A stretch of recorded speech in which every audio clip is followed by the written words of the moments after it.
Do I have an intro? No, I don't. I'm just here to talk about Dragon Ball Super.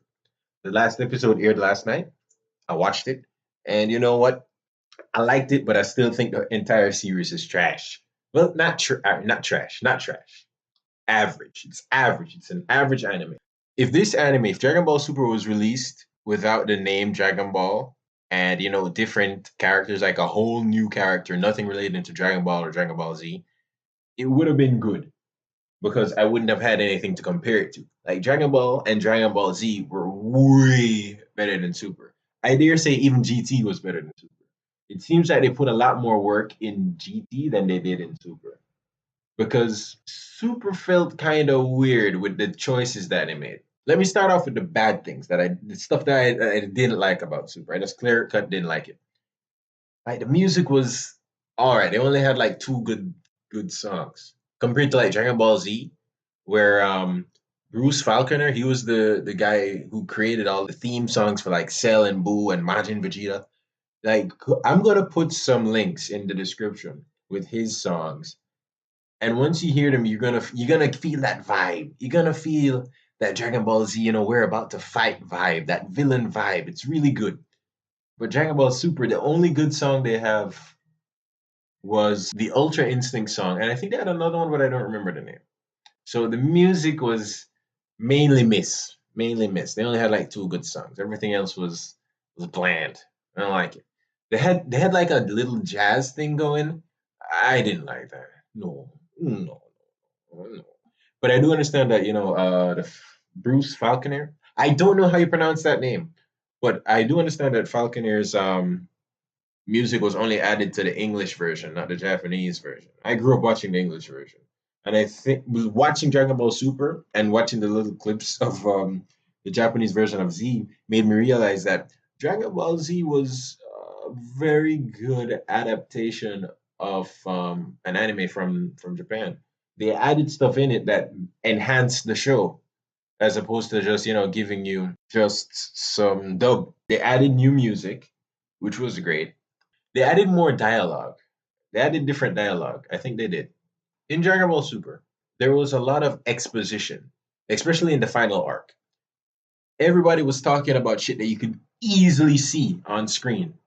Like is when Goku transformed into Ultra Instinct, it's like the little kids, Zeno. Zeno is always like, "Oh, look at it! This is amazing, isn't it? It's amazing, right? Yeah." So it's like they're telling you, the viewer, that it's amazing, and you should be amazed.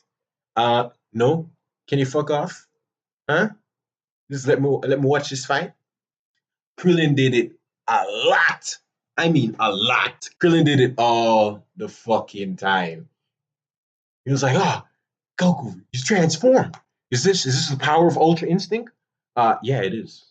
Can you shut the fuck up, bitch? Yeah, it's Ultra Instinct. He's in the form. That's the power of Ultra Instinct. Is that the speed of Ultra Instinct? Yeah, it is. Yeah, that's the speed. What the fuck?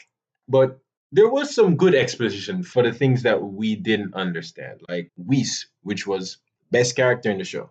Whis was the best character in the show to me.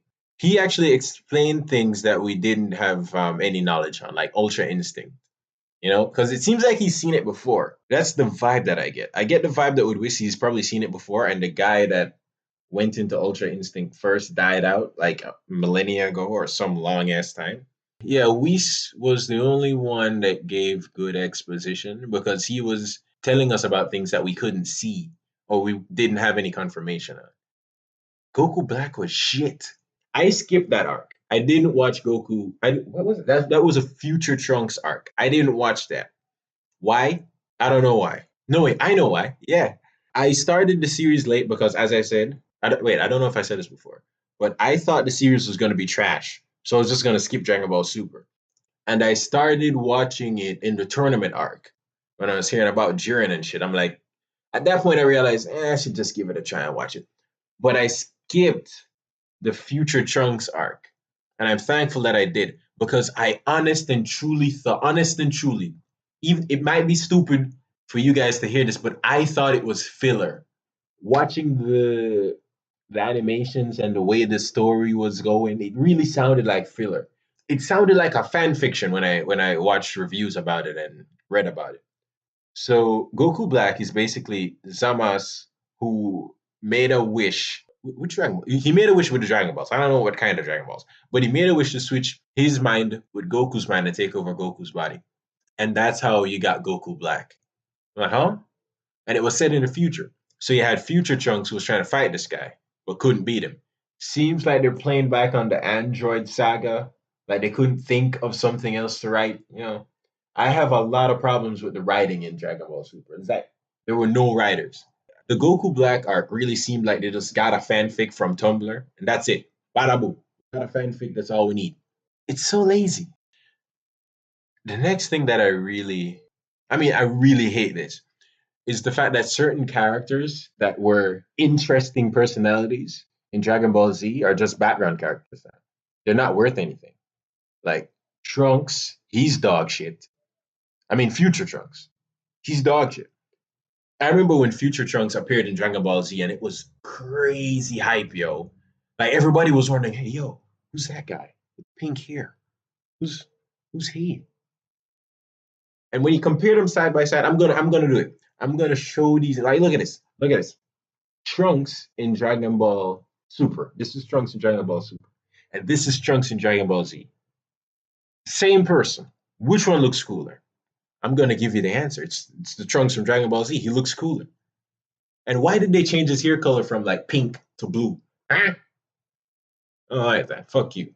Gohan is dog shit trash. Gohan is trash, man. In Dragon Ball Z, when he was fighting Cell, that was his peak in terms of power. And then he started to get arrogant as he got older and became a teenager, which is understandable. He's a teenager. All right, fine. But in the movie Battle of the Gods, it man, when I saw Gohan, I couldn't believe it was Gohan. Like this was Gohan in Battle of the Gods, the movie. This is Gohan from Dragon Ball Z. That's not the same guy. It's not this. Fuck you. That's not the no. No, that's not the same guy. Now, understandably, Gohan is a lot weaker now because he hasn't been training like a fucking dumbass. That's always been the problem with Gohan. I don't want to fight because I don't want to hurt no feelings. Being a bitch, right? Your father, which is like the strongest motherfucker on earth, told you, "Hey, you're stronger than me. You're stronger than me, boy. Oh, you're stronger than me, yo." And he just said, I'm not going to train. Nah. It seems like a waste because he could have like competed in tournaments and just won and kept the money. Could have done something else. Speaking of Hercule, Videl is shit. Like Videl, she's non-existent in Dragon Ball Super. In Dragon Ball Z, Videl was the younger version of Chi Chi, and I loved that. I loved it. She was arrogant, she was loud, and she learned to fly. She had Gohan teach her how to fly. That was amazing to me when I watched it because everybody else has seen these guys flying, and they don't ask, "Hey, how the fuck are you flying, my dude? Can you teach me that?" She was the first person to say, "Hey, yo, teach me how to do that," and she learned how to fly. This version of Videl is like, yeah, she's a mom, but just because you're a mom doesn't mean you're a little punk bitch now. Like, look at Chi Chi. Chi Chi's a mom. She has 2 kids. She's not a bitch.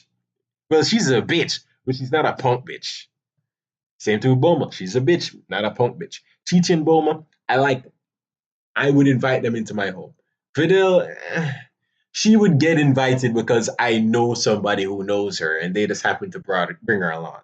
But I'm not gonna call Videl from Dragon Ball Super and say, "Hey, come on, come join me for some dinner." No, fuck off, bitch. She's got no backbone now. She's a disappointing shell of a character. I really missed old Videl. Really miss her. God damn it. Next victim, Vegeta. He's very lackluster now. And I'm not sure if it's because I watched the English dub and they upgraded Vegeta's lines, or that was just the character being written poorly in Dragon Ball Super. Because in Dragon Ball Super, he has no real presence. He's just there as a measuring stick for Goku's power. That's it. That's it. He's always in Goku's shadow. That was the case before in Dragon Ball Z, right? He had more he had more oomph to me. He had more personality because he was always trying to get better than Goku and he would train like a motherfucker. Like he would train so fucking hard. it was unbelievable that Goku was still stronger than him at the rate at which he was training. Because he would train in the gravity chamber and increase gravity like 100 times. Thinking back, he was a fucking beast. And that one speech where he, all right, all right, there wasn't a point in Super where Vegeta did anything interesting or anything really impressive. Like in Dragon Ball Z, you remember? Like I'm talking to you guys. I remember. You remember in Dragon Ball Z when Vegeta wanted to get more power, and he allowed Majin. No, not Majin. He allowed Babidi. Babidi, yeah, that's his name. He allowed Babidi to take him over so he could get the Majin curse and increase his power. That was pretty smart. You know, he realized that he wasn't getting anywhere with training, so he took some steroids. Can't blame him. Can't blame him. But here's the thing that's really interesting. When Babidi makes a contract with you and he gives you the Majin buff, you're now his slave. So if he tells you to do something, you're gonna do it. At one point, Babidi was trying to tell Vegeta to do something. I don't remember what it was. He was trying to tell him to kill somebody or something. I don't know, man. But Vegeta said, fuck you. Vegeta said, fuck you. I'm taking this power buff and I'm gonna fuck off. That shit was crazy when I saw it, yo. That was the best Vegeta moment to me. Like some people would argue like his sacrifice for his daughter and son, that was good. Yeah, that was good.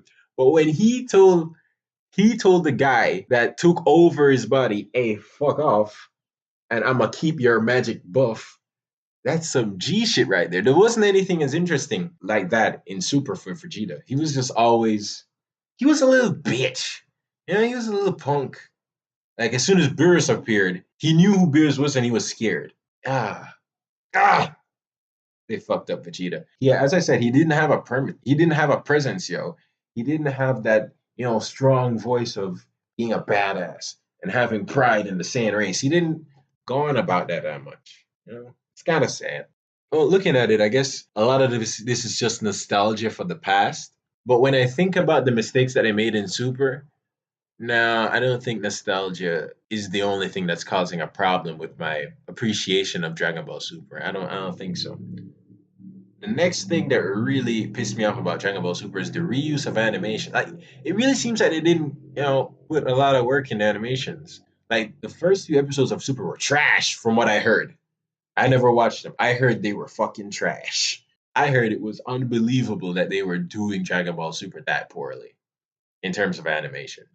Now, when I watched it, it didn't seem that bad, but there was a lot of reused animations. There was a lot of shortcuts being done, and they weren't creative shortcuts. Like in Dragon Ball Z, they had creative shortcuts because they didn't have the budget.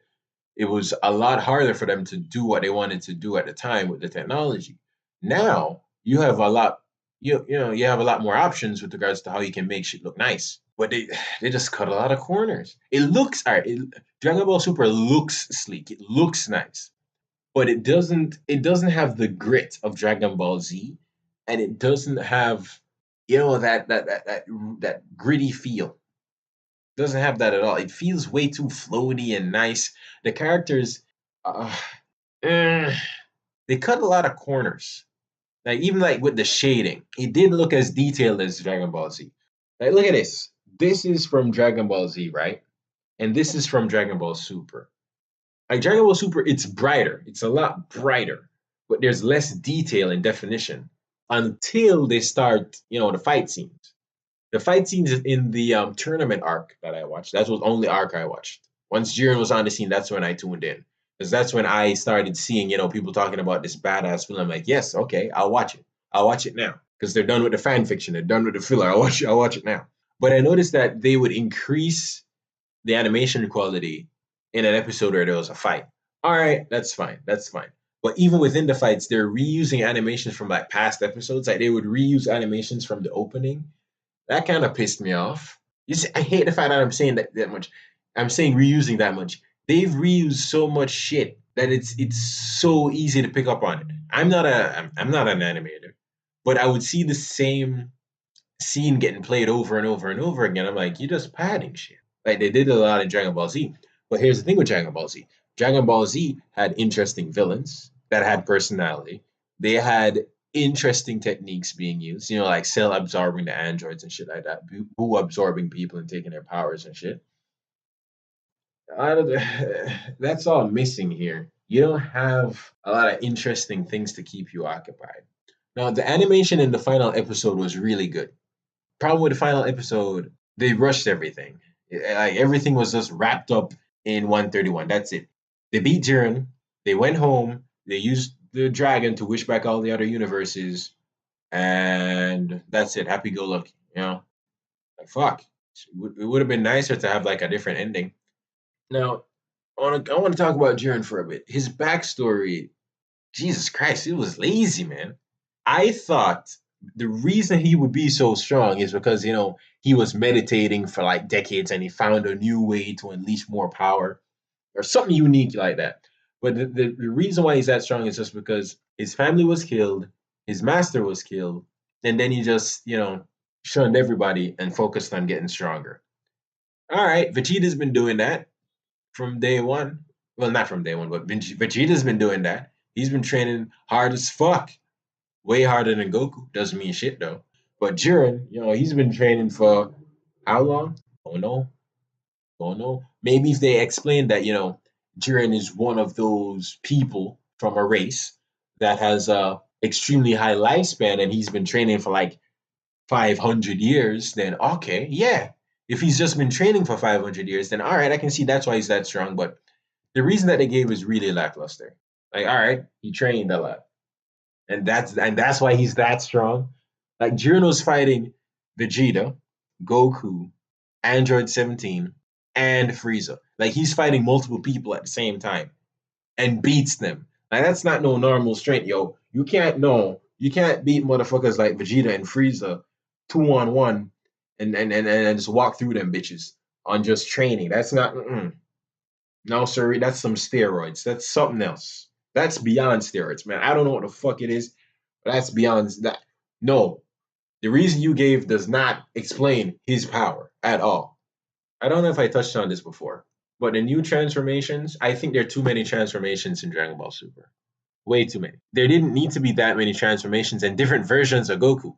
Like you had Goku Black, right? That which it still hurts me to say it because it sounds like something a teenager wrote in the fucking 90s. Goku Black. He was taken over by some evil entity and now Goku's evil. That's man, fuck you. Lazy ass writers. I hate the writers in Dragon Ball Super. The writers in Dragon Ball Super piss me off. The animators, I can give them a pass because animation is really fucking hard, right? But writing is also hard to come up with logical reasons as to why things happen and to keep the show entertaining. That's hard. But this shit is just sad. Shit's sad. Anyways, back to the transformations. So you got Super Saiyan God, which was introduced in the movie, right?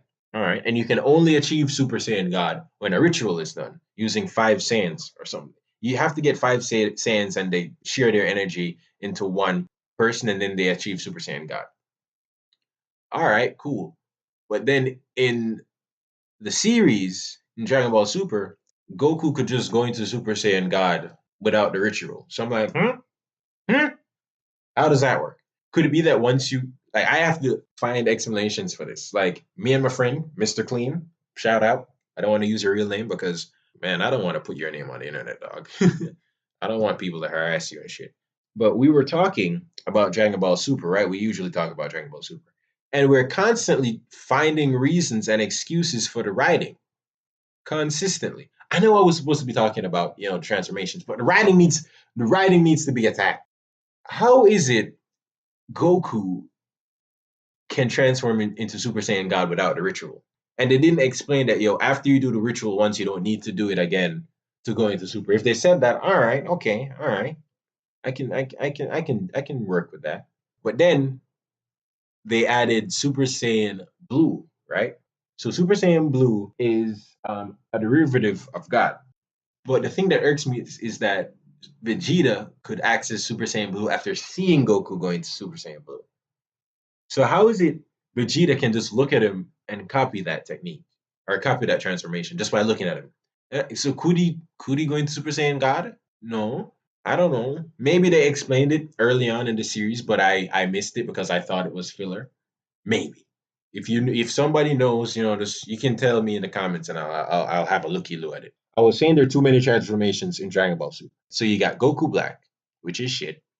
Super Saiyan God, which is just Goku with reddish pink hair or blackish pink hair.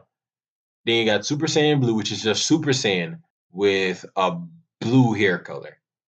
Then you got Super Saiyan Blue Kaioken. That's Super Saiyan Blue with Kaioken over it.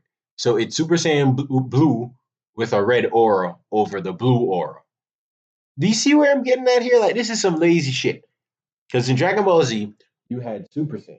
Then you had like the Super Saiyan, what, stage 2 or stage 3, where they got buff, right? So that there was a visual difference there. Visual difference, not just hair color, but the character's body changed in such a way that it was extremely known, that it was obvious. It was obvious. They got Super Saiyan stage 2, buff Saiyan. Then you got you have Ascended Saiyan or Super Saiyan 2 complete or something like that, which was Super Saiyan that wasn't buff but had like electricity around him. All right, that's a unique detail. I like that. That's a unique detail. They added something that was never added before. Lightning. But in this shit, you're just changing hair colors. Because Super Saiyan God was just, normal Goku without Super Saiyan hair, but it was red. And then Super Saiyan Blue is just Super Saiyan but blue. Like that's literally Super Saiyan Blue. Like, geez, I keep thinking this is a fan fiction written by somebody in like Reddit or Tumblr or something. It's just so the writing is so lazy. I don't think they even thought about this. I think they just I don't know what they did. But this is some lazy shit. This is some lazy shit. All right, but back on track. Back on track. Super Saiyan Black. You got Super Saiyan God, Super Saiyan Blue, you got Super Saiyan Blue Kaioken. You got Super Saiyan God Super Saiyan, which I'm not sure if that is blue or that's another version. And then you got Ultra Instinct unmastered, and then you have mastered Ultra Instinct. Now, Ultra Instinct was the most interesting form. It looks cool, even though it's just Goku's black hair. He's not Super Saiyan. It still looks cool enough that I can say, yo, they put some kind of work into this. You know, some kind of work. Super Saiyan, I mean, Ultra Instinct, Master Ultra Instinct is just, he gets white hair. Goku gets white hair, and that's it. That's some lazy shit. So let's count it up. Ultra Instinct, Unmastered Ultra Instinct, Super Saiyan God Kaioken. Then you got Super Saiyan Blue, and then you got Super Saiyan God. Oh, and Black. There's six. So you got six new toys working with, You got six new toys that you can design. All right, more money. Can't blame him. You see, I knew this was a cash grab. I knew, like, something in me just said it. When I heard there was a new Dragon Ball Z, I'm like, this is gonna be shit. It's a cash grab. It's a cash grab. And this proves it for me. Can't blame him. It's their IP, Fuck me. I didn't make Dragon Ball Z or Dragon Ball Super. So I can't make money off that. In the tournament, there was somebody that did something unforgivable to me. Hit had the opportunity to get rid of Jiren early on, like when he trapped him in his time ability, but then he looked at his teammates and said, "Hey, get out of here. I'll handle this guy." Like, you fucking idiot. Like, this is the perfect opportunity to just knock him off the stage. But instead, your ass got beat. This is going back. This is shit writing. Because from what I've seen with the character of Hit, and when I talk to my friend Mr. Clean, he tells me that, yo, Hit is an assassin and he's very intelligent. He makes good decisions. So I'm like, why would a guy make a decision like that? Oh, because of poor fucking writing. That's why. All right. I've been shitting on Dragon Ball Super for too long. Now, time for the good parts. Yeah. Whis is the best character in the show. He's not annoying, right? He's interesting and he provides you with new information. He's strong as shit.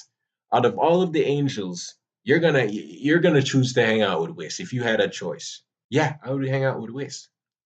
And he seems to have Beerus under control. Yeah, he's treating him like a kid. Like, Beerus is Whis' child. Whis is his caretaker, so that makes sense. But the thing that I like about Whis is he looks kind of gay. So that's what made me want to laugh at the guy. But once he starts talking, he's got knowledge. But the thing is, he's not the kind of person who's just gonna go around being all arrogant about his strength. You wouldn't know Like when he just got on the scene, everybody was wondering, is Whis stronger than Beerus? We weren't sure. Why? Because Whis never showed off his powers. He's very minimal, doesn't want you to know nothing about nothing unless he chooses to let you know. And as I said before, I really liked his exposition in the tournament arc because he was explaining shit that we as the viewers weren't really sure of. So it helped out a lot in that regard. The Ultra Instinct transformation, it's cool. But the best part about Ultra Instinct was that song, yo. I just had to check this. But the Ultra Instinct song is the best song in Super. Like, there's nothing else. There's nothing else that's good. The song is called Kaka Kachidaze. Who's it made by? I don't know who's it made by, but this is the best song in Super. Like, once you hear it, you're like, yeah, somebody's gonna get their ass beat. Yeah, fuck you, Kefla. There are only two good fights for me. There were only two good fights. Kefla versus Goku. That was a brilliant. That was really well done. I like Kefla's design a lot. I don't like Kale and Califa though. They're very annoying. One is meek and one is boisterous. But Kefla was. If they only had Kefla instead of Caulifla and Kale, that would have been a lot better. As I said before, the poor writing in this really takes a good character, a well designed character, and makes it shitty. Now, the final fight between, like, any of the fights between Jiren and Goku, they were pretty good. The animation team actually did work on that one. They actually got to go ahead to do good work on those fights. There was still a lot of, reused animations, which still kind of pisses me off. Like even nowadays, there aren't a lot of animes that reuse animations like that in the fights. Like they'll reuse them when they're just talking. Like if the characters are just talking, they'll reuse animation. That's fine. But I don't think you should reuse animation in the fights and really tense scenes. Like special scenes need to be animated uniquely. What else do I like? What else? What else? What else? I'm trying to think here. What else? Yeah, I got notes. I got notes, but I don't really have a lot in the category of stuff that I like. Yeah, that's it. This is the G. But there are some things that I am 50-50 on.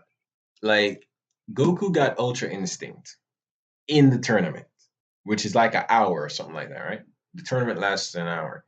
And you're telling me he mastered this mode or this transformation in an hour when Beerus has been training for a millennia to master it and can't do it?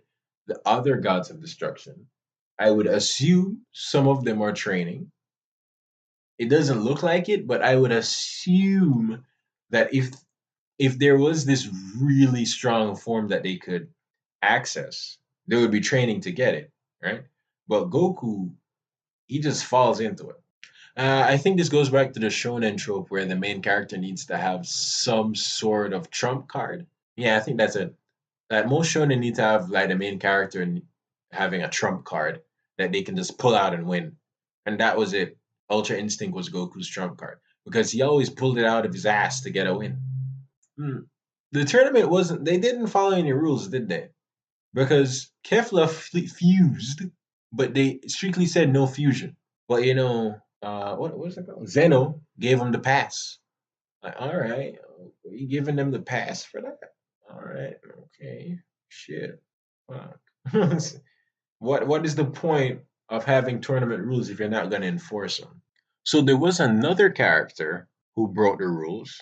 Frost. He attacked the stands. No, he didn't attack the stands. What he did was he attacked the tournament grounds after he was knocked off by Frieza, right? But then he got erased immediately. They enforced that rule, but not the one with Kefla. Because it was, Kefla's was interesting. All right. I'll give it a pass there. But Jiren also fired at the stands, and he didn't get knocked off. Like, was it? I think it was this. I think it was episode 130 where Jiren actually fired an attack on the stands, and then Goku blocked it. So is it because Goku blocked it that that one didn't count, or is it because that fight was interesting? You see what I'm saying? Like they're not consistent with the rules here. And I swear to God, Buddha, Allah, every every deity that exists, that a lot of people in that tournament were flying, even though flying was prohibited. Because how is it everybody kept dashing for so long? Like after a while, you're gonna lose momentum in a dash. right? You should. Hmm. I think there was fine. Oh, I really like the fact that Frieza was always messing with everybody's shit. Like Frieza was the guy that made Dragon Ball Super interesting. The Z fighters were boring as fuck. Tien never did nothing. Piccolo never did nothing. Gohan was trash.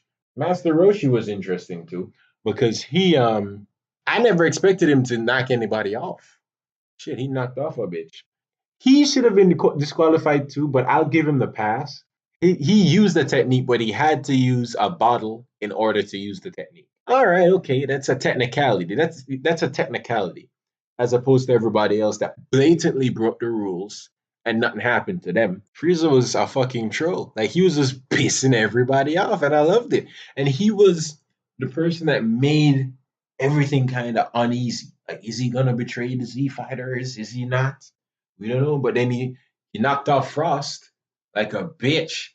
I'm like, oh shit. I think I'm gonna end it there. There's nothing else that I want to add here. Gohan is trash. Vegeta's a disappointment. This whole series was made to revitalize the Dragon Ball name so they could sell more shit. I'm out. I'm out.